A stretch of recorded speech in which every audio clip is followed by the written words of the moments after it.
All right. It just so happens, and they, you know, that we had the SuperSID radio astronomy observation party, and the son said, "Okay, I'll give you a couple M-class flares for your party." So on August 29th, this is a news article from Space Weather. We had a couple M-class solar flares, and so we're going to go over. I did find a couple SuperSID stations that actually picked these up, and the GOES station that picked these up. So as a precursor is we've got a couple flares to look at the end of the talk here. Okay, so what does SuperSID do? SuperSID measures Rich, I'm sorry. At the bottom of your page, there's a thing about sharing your screen. If you click hide, will it disappear from my screen? Oh, good question. Much better. Thank you. All right, great. All right. So there's the ionosphere is above 60 kilometers, starts there, and it's this is where the interaction of ionized particles happen when it gets up to that altitude, and it gets really affected by solar activity, and it's also in the range where the meteor trails happen. So when we start doing meteor scatter, things like that, that's where it happens. So what happens? There's basically a DE and an F layer. D starts at about 60 kilometers, E 120, and F at 180. And the sun causes these changes in the ionosphere, and the VLF signals, very low frequency signals, around 22 kilohertz, bounce off these layers. And when the sun interacts with the D layer and moves it up and down, it causes a change and reflection, basically, of the transmitter, and allows a receiver far away to either to see it, sort of pick up a signal that they may not have picked up before. Or at least it changes the amplitude of it. So that's really the basis of this, is that we got some set receivers or transmitters. A lot of them are submarine, very low frequency transmitters they use to contact submarines. And those are continuously transmitting. And so we get these continuous sources.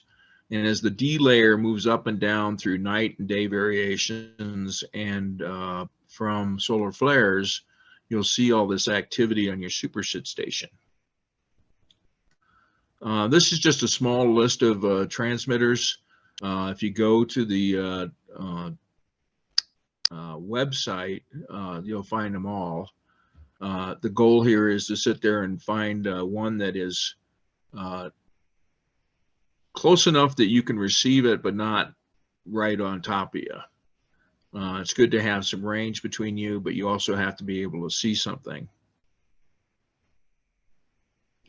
So what's the theory? You get a signal comes in, and it basically resonates with your antenna. It's a normal antenna theory, and it changes a voltage, and that voltage is picked up on basically it's a preamp size. This is all in audible range. So the designers of the SuperSID actually uses the sound cards on the computers, and they basically, the little box you get, which little tin, has a preamp in the audible range.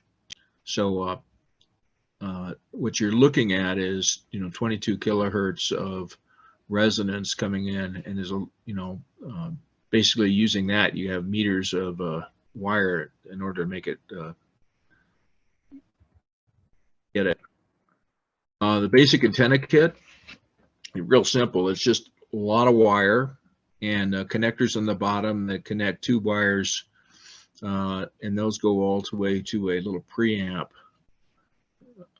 One of the key things, if you get one of these kits, when you make this PVC pipe there, poke a hole in the dead center, because when you put the wire on this thing, you need to have, it'd be nice to be able to rotate it and to string your wire, because it's a lot of wire. I actually manually tried to do this, and it took me a long time to do that. A lot of frustration. But if you look at the guy on the right, he basically, rotates it and strings the wire that way. A lot easier. With this setup, you need to identify yourself with a site name, and you'll be given a SuperSID serial number, which will actually be on your box that you get. Location, latitude, longitude. I had not had this filled in for a long time, and people kept telling me that my time zones were off. So it looks like the latitude, longitude are actually defining your time zones, even though you got a section for time zone on the bottom. That does not appear to set your actual times. So enter your make sure you get your latitude and longitudes in there, and then same with the UTC. So you got time zone, UTC, etc. But it looks like latitude, longitude actually sort of drives the timing on this. My guess is you just nowadays you just do a download. You don't even get a CD anymore. I don't even have a computer that does a CD anymore. So how you set it up? You got a site name with longitude, latitude, all the information you got there. The audio sampling rate is the 96,000 looks good. If you got a specialized audio input, you may want to change that. Everything else you sort of put in, you leave alone. Let's see, automatic upload. I recommend you put the automatic upload in, because say yes, because the I have that set up, and you automatically get your data onto the SID database. And I've got a lot of people that have come back and commented that I had things, I need to fix things and things like that, which actually helped a lot. And then the stations are, all of the transmitters you saw have like a three to four letter call sign. And you can set, and they have a different frequency on there. So if you put the color, the color of what the plot's going to be, and the frequency, which is should be the frequency that the call sign. If you look at here, NAA is at 24,000. That will that sort of sets you up. You can enter as many stations as you want, and that will actually allow you to compare stations on receiving stuff. If you look over the Ethiopia one here, they basically, put their location, their offsets, the time zone, and the monitor ID on there. This is what when the screen comes up, when you actually operate this thing, this is what you see. You sort of see a spectrum of frequency versus power in dB. And each of those frequencies is one of the transmitter stations that you're seeing. So the big peaks correspond to the frequency that those guys are transmitting at. So in the daytime, you should see all of these things. At nighttime, actually, they're bigger at night. You'll get a lot of strong signals at night, but at night you're not measuring solar activity. So it looks like everything goes up. But this is how you sort of can tell what stations you are able to receive. And when you do the setup, you sort of look for this and look and compare. You can actually a cursor there. You can actually go to each one of the peaks and read what frequency that is, determine which transmitter you're actually receiving. And then there's another thing you do is orient your antenna. The best orientation is the face on, not the face on, the edge on in the direction of the transmitter. So if you figure out, use Google Earth to figure out where the transmitter is in relationship to you, and then figure out the angle you need to put that in, you can maximize one of these transmitters for your location. It does have a plot display. Now, the interesting thing is the Stanford automatic downloads like at midnight every night. They will show your plots and a plot for each one of your transmitter sites. If you want to see it real time, you really can't see the output real time. So what you do is you saved a buffer. There's a thing you could, on the display, you can say saved a buffer and then plot buffer, and it'll show you the intermediate time of the day, what's going on there. And here is, you can actually display all of the different transmitters you were receiving at that time. And there's an example of everything on the left. That high stuff on the left is at night. You see how the high signal strengths. And then as soon as daylight happens locally, it drops down, and then it gives a slight curve. And this is a day. Everything on the right is that's the normal time that you should see flares. Here there are no flares because you got a nice smooth curve. And then if the next day it'll jump up again at night, and then until it hits daylight again, and it'll keep that going. So this area right here is the area that you're expecting to see solar flares.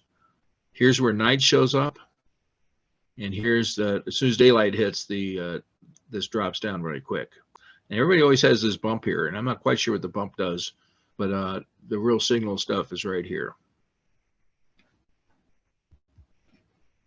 The output, you've got nice text and CSV outputs that give you, and they come, it'll give you a file for each day.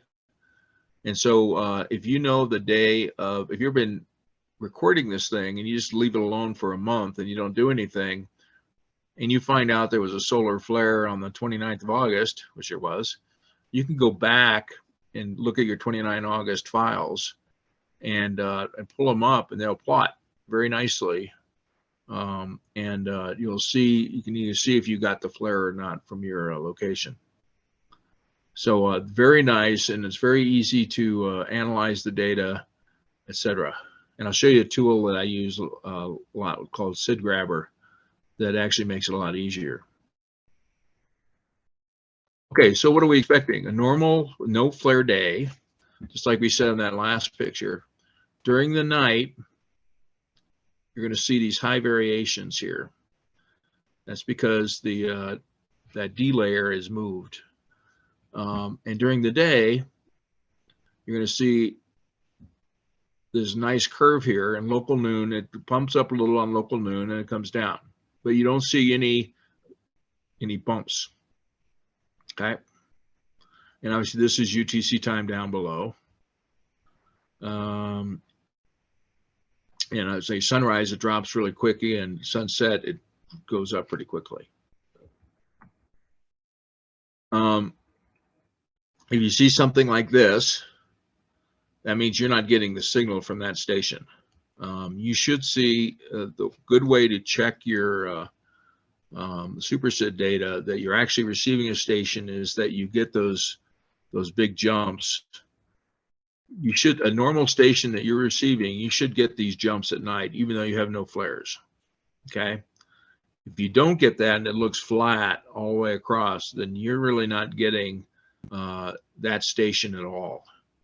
You're just getting some kind of a flat signal. So look for that. And if you don't get that thing, either move your antenna around, or maybe you're just too far away or at the wrong geometry for that station, and choose a different station.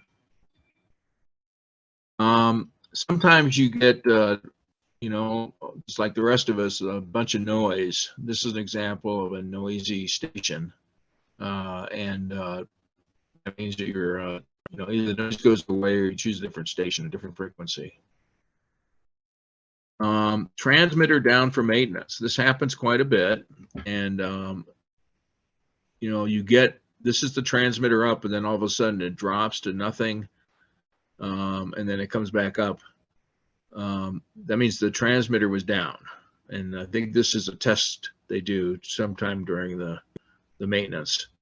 So if you see this, the transmitters go down every couple of weeks for hours, and it's always when something interesting is happening too. So just realize that if you observe the signal, that it's not you, it's not your telescope, it's the transmitting station.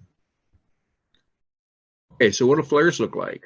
As you're seeing, here's the start, here's the sunrise, here's that normal bump you get, and then all of a sudden you get these jumps, and I give you, they're not fishtails or fish fin. Big picture is when the solar flare happens, it gives you a prompt jump, and then there's sort of a decay that happens, and they call that sort of a fish, not a fishtail, a fish fin or whatever. Shark fin? And shark fin, that's the term. So it looks like a shark fin. So if you see a shark fin, you can tell that you've actually got a solar flare. And so you notice how these things goes pried up, and then this is really sort of the decay of the ionization that just happened with the solar flare. So that's why you get that. And you see that with meteors too. When the meteor trail sort of dissipates, it has sort of a nice slope at the end. So the same shark fin shape. Anomalies, stuff like this, lightning. You may see this along the way too. This is not, so notice it's not a shark fin. Shark fin goes up and down. This is sort of something else. It's going up gradually and then it's dropping fast. So that's not a flare. It's, it could be anything, from a radio station transmitting, or some kind of lightning or something. So just realize that you will need to you can't just take these things for, that when you look at the graphs, and you analyze them, you're going to have a lot of the same problems we have with a lot of the radio astronomy. You're going to have to sort of figure out what the RFI issues are. Now, there's a nice system that NOAA has, and it's the GOES spacecraft that has an X-ray flux detector that beautifully records 24 hours a day solar flares. And what I do to compare is that I take the GOES data and I look at the time that they see a flare, and they actually tell you what level the flare was. And then I see if I saw it in my data at the same time. The nice thing about this is that you only see the flares that are happening between your sunrise and your sunset locally. But these satellites will show you 24 hours a day if there was a solar flare during your nighttime, but it was on, it will show it. And maybe somebody from, that was still local sunrise in their time zone can go pick it up. So if you did a coordinated viewing of, worldwide, you can compare notes, and the guys with sunrise flares can compare it with the other guys. This is actually the August, I got the July 31st, August 3rd. And this is the GOES data. And this is the A, B, C, M, and X levels.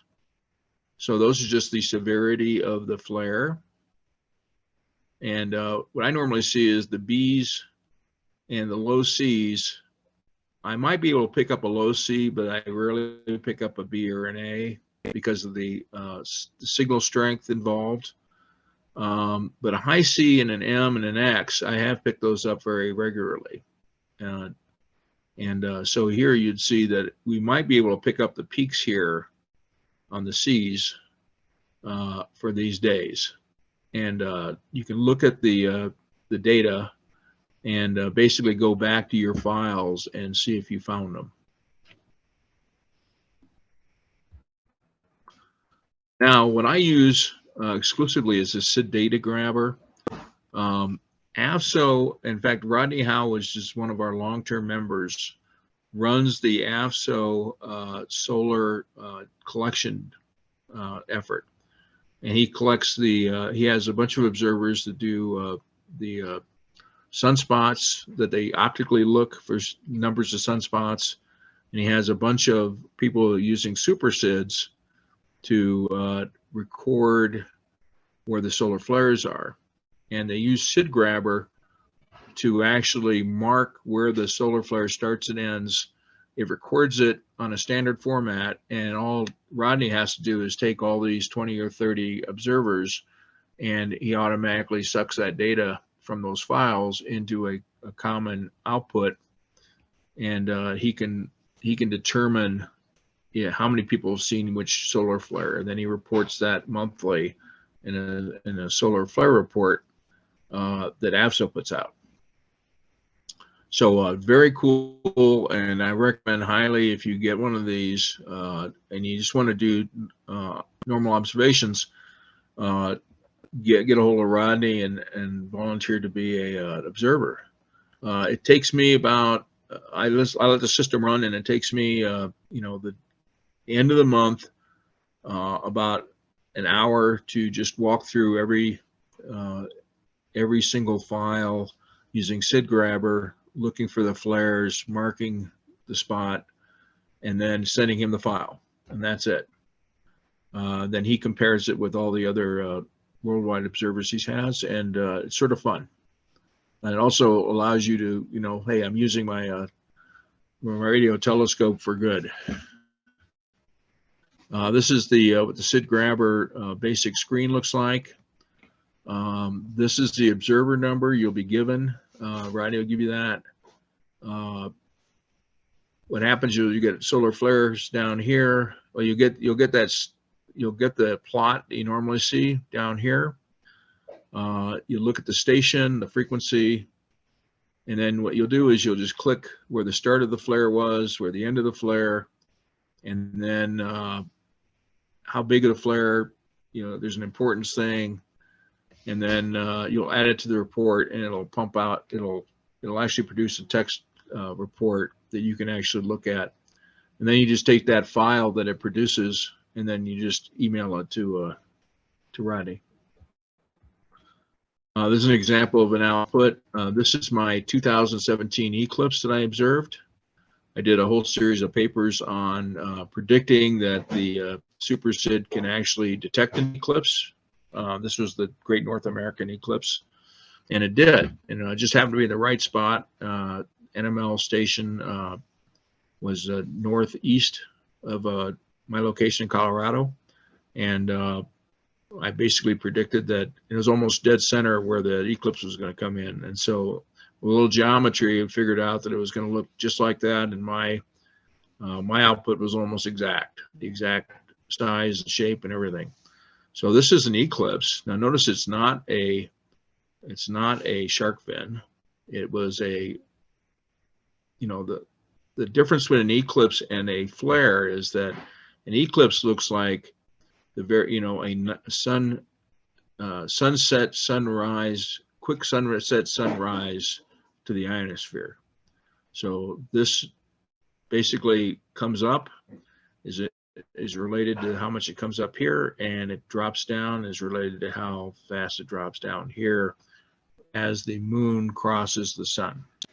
So that's really nice. And if you start looking for eclipses during the in the world, you can actually use the SID database and figure out who had the best view of that eclipse from the location of that SID monitor, and see if you can actually pick up these eclipse. This is an M flare. So you got this nice, now this is a nice flare here, because you got straight up and then you got that trailing at the end. So a nice demonstration of a flare. Now this was the real cool flare that I've never seen since. This happened on September 9th, 2017. So all during this same time.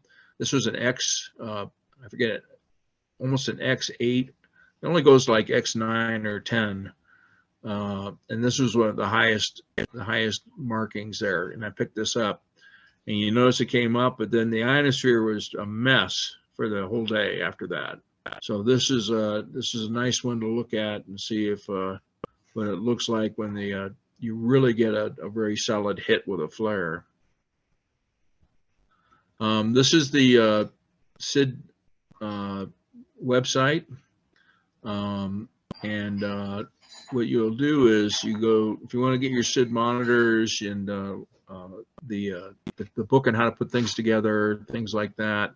Well, actually, if you go to the SARA website, we sell the SID monitors on the website. So you just go to the store and look up the SID monitor, and you get the entire kit on the website.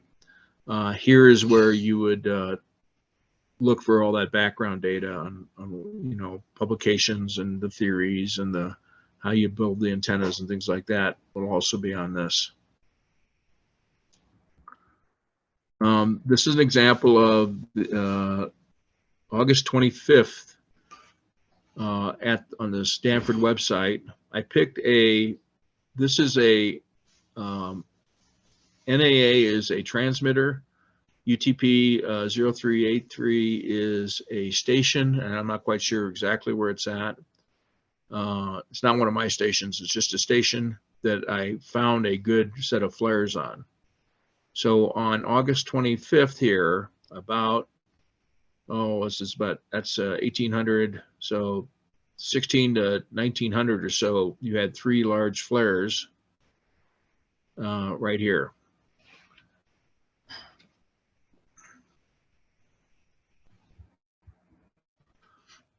Now, on August 25th, this is the X-ray, this example of your X-ray flux data at NOAA. NOAA actually will document what the start and the end, maximum and the end of the flares are. And these looks like the highest flare was an M5.3 when it began with 3 and it has a 3.8. So somewhere here, it's documenting this on August 26th, that there's your M flare right there in the M category. There's another one right there, little peak up above there, right there. So this should correspond to your SuperSID data, because your SuperSID, you should be good enough, if you set it up right, to see the high C's and the M's. And some people can see down low C's, but you got to be just in the right geometry.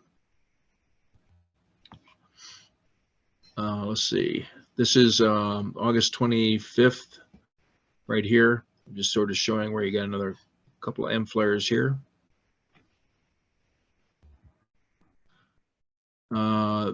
Let's see, this was August 26th again, and here's another set of flares that happened. So these guys are very good geometry, and they picked up the flares. Now, the other thing that the Stanford website does, and actually Sid Grabber will do it too, is that it'll actually display the flare type or the flare level above. So if you look at this, all throughout the day, there's like a C7.2 here, there's a 3.4, 5.2. You notice we're not picking those up very much. Looks like that's a CM, I think, is a coronal mass ejection, which jumped that up really high. And then there's another one. This is an M, and I can't read the level of that. And then you got C's down here again. And even though you got C's over here and here, oops, you can't pick up flares at your night time, your local night. So you can have an X flare right here and you won't be able to pick it up because it's just you can't see the variation. You can only pick it up during the daytime, and you can see how you pick these guys up here with this one. So that's a beautiful flare. I mean, that's the kind of thing you want to document and put on the SARA listserv as, hey, guess what I picked up. And this just happened on the 26th of August. Here's an example of what that looked like. So this is what they're seeing. I guess these two guys right here. is what they were seeing. And on the 27th, there was another one. So there's a whole set of just recently having a bunch of flares. So this is a great time to have one of these systems, because the sun's very active right now. You'll probably get a lot of them happening. There was a time last year that we didn't get anything for a long time. It was just perfectly flat, really low solar activity. Okay, so let me get offline here.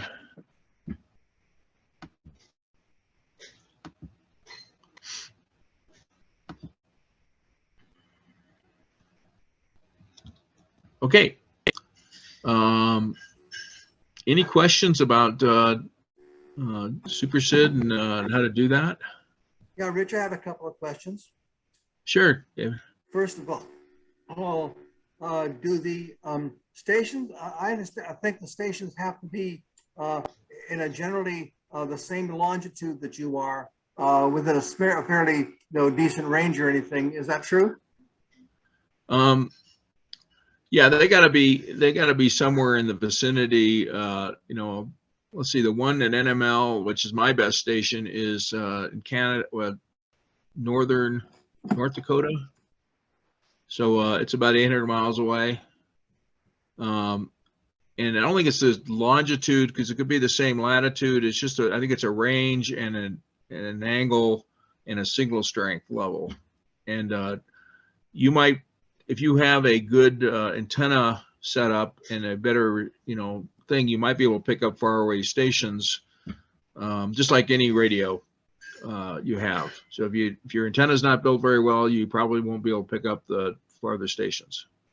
Is there a range of for the stations? If a station is very far away, could you still pick it up? Because the reason I'm thinking about it is that I basically have this friend in Argentina, in northern Argentina, who has a SuperSID station that he got a couple of years ago, and he hasn't been able to get anything on it. And there are several reasons I think that this is true. One may be the fact that his sound card may be set wrong, but still I'm wondering if the fact that he's basically out of range of a lot of the stations in the Northern Hemisphere might be influencing why he can't get anything in that area. Because most of the stations are in the Northern Hemisphere and quite far away from his location, which is in Mendoza, Argentina. Right. And so there's I'm saying the list, if you go to that, the SID website, and you look for the list of transmitters they normally use, you look up the lat longs on those and figure out which one is closest to his location, and have him adjust his SID to that station and frequency. And then he has to orient his antenna to actually aim at it. So use Google Earth or something like that to figure out the angle, and so you make it edge on. That's the best I think we can do there, is assuming his sound card and everything's plugged in right. And yeah, and well, right. I think he has to learn how to go into his operating system and rig the sound card so that it is at 9600 or so. Most sound cards aren't, and some sound cards can't even do that. And I'm really wondering whether he has the right setting and the right abilities and everything. But presuming that we can get it set up to the right frequency range, then the question is just what can we expect to see given his location? And I can, from the list of stations that you have, I don't see very many that are really fairly close to him at all. As I say, they're all in the Northern Hemisphere pretty much, except for one in Australia, which is way far away. And most of them are really very quite far from where he is. So that's really, makes me wonder if he's going to get anything at all in that area. Well, if another thing to do is look at the SID database, look for stations that are. So you can do is you can view other people's station output. Right. Find a station that is close to where he's at, and see which transmitter they're using. Okay. And see if they're actually getting any good data, because a lot of people turn these things on and they forget about them, but they're they're still displaying on this the Solar Center's database there, and you might, and what I have found is that, you know, some look really like they don't get anything, but they're on sort of automatic, so nobody really checks them. But look for one that's close to where he's at, and then start comparing what he's getting to that station. And if they get a flare, then hopefully he gets a flare, and he can see if it's working or not. That's good. Thank you very much. All right. It's all fun. I mean, this is my best radio telescope. It's except now as the wind blew it over, and I've got somewhere in that long line, there's a break somewhere. So I've totally lost my signal. And just before this RTOP was supposed to happen. So anyway, it is a great radio telescope for the starters. All right, any other questions? Now, anybody else have any SuperSID data they want to share? Yeah, I have a question. What type of antenna are you using? I still have a SuperSID receiver, which I haven't used in 7 years. I still have the loop up in the roof. What type of antenna are you using? It's just the wire that came with the SuperSID kit. And I just put it on I think it's about a 5x5 square, and I just wound it all along there. I forget the exact length, but it's equivalent to what, 22 to 27 kilohertz in meters length, and then I just hook to a cable that has, you know, 2 wires on it, and string it back and plugs into the sound card, the little box they give you that has the sound card. It's really a sound card preamp, I think. And then run the software, which is real easy, and I'm off and running. So I have seen people put the wire in a tube to protect it. Mine's just, you know, bundles of wire outside, but that seemed to be, until just recently, it would work just fine. So you don't have it set up as a loop, a square loop, or anything like that? Yeah, it's a square loop. It's exactly the way that picture I showed was. It's just in fact, I followed that exactly.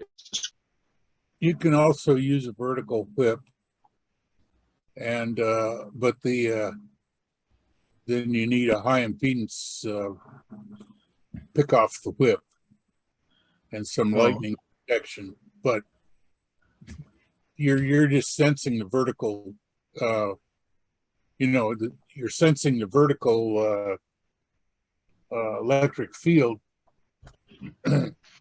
and with the loop you're getting the associated horizontal magnetic field couples into the loop. It's a transformer essentially. So right. Either one of those things will work. And if you're in a place like apartment house or somewhere you can't get a big loop, you can put up a vertical whip outside your window or on your balcony or almost anything. And there are, and I've forgotten where they are, but the little preamp will work with that, and you can run it into a sound card. Same way. Don, so you're just measuring the voltage difference? And so the taller, the better? On the whip, yeah, you can have a long whip, but then you're loading the whip up with all the other radio transmitters, neighborhood, and all that kind of stuff. You know, and so what happens is unless you have a good low pass filter right at the bottom of the whip, what happens is you get all the broadcast stations and all that kind of stuff couple into the whip. They couple into the loop too, but the feature of the loop is that you can turn it so that it acts as a directional. The loop has a directional property to it. Well, it's bidirectional actually, 180 degrees. But the whip antenna, if you're stuck, you know, and you can't do a loop, you can easily do the whip, and it will give you more signal than you can handle, actually. So you need a little better filter arrangement at the front, but it works fine. These things are also available, I think, in the older versions of the antenna handbooks and stuff from ARRL and other places. And there used to be a VLF thing, a group on Yahoo, and I don't know if it moved over to Groups.io or if someplace, but you can also look for VLF and ELF groups that you can find too. Those are good places for information. But the loop and the whip are interchangeable. You're looking at in the loop, you're looking at the magnetic coupling from the signal, and in the whip, you're looking at the vertical electric field. And if you want to get really, really fancy, you could put out a huge, or not a huge, but you could put out a large, well-insulated piece of chicken wire, or the aluminum siding, or almost anything like that, because the electric field lines have to terminate on a conductor, and if the conductor is insulated from the ground, then you'll pick up the electric field from the far off. You pick up the ground wave from the station.